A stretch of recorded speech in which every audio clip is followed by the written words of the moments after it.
caught up with some of them today. She's live in the New Salem area tonight with more. Jen?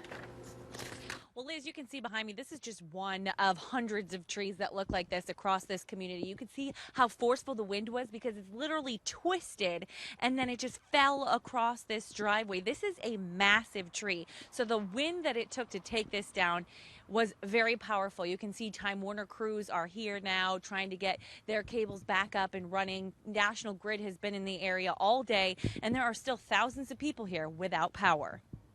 Last night's storm came fast and furious, so much so Bill Barone got stuck in his horse barn during it. You couldn't get out because it was just too windy. It was probably 60, 70 miles an hour. And if I tried to get out, I didn't know if it was going to really hit me with the hail and that and the wind. But I didn't realize it was that strong until we saw afterwards what happened. When he could safely emerge, he saw just how much damage had been done. The debris and everything flew over 50 feet to my driveway, almost in the road. And his wasn't even the worst of it. Mother Nature tore through Voorheesville and New Salem, ripping massive trees from their roots and throwing them onto houses, roads, and power lines. Much of Route 85 was still covered in debris hours after the cleanup had begun. Thousands of people spent the day without power as National Grid crews worked to restore it, crews that are already having a tough week.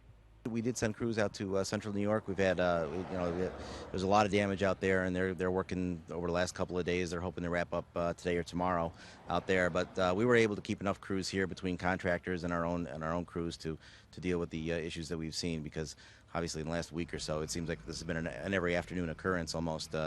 These pop-up storms have been wreaking a lot of havoc in the area. That havoc has turned into a booming business for private tree removal companies who've been preparing for long days and nights.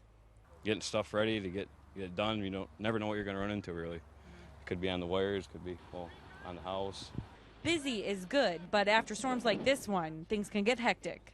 We've been bouncing around to get them off the houses for people so they can feel safe. Then we'll come back and finish them where there's so much damage. As the cleanup continues, most in this community are just thankful no one was hurt. I've been here 35 and a half years, and this is the worst we've ever had. It's just unbelievable.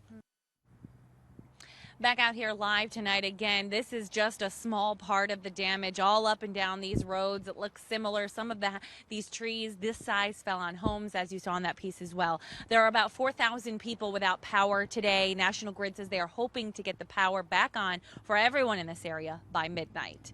Back to you guys in the studio.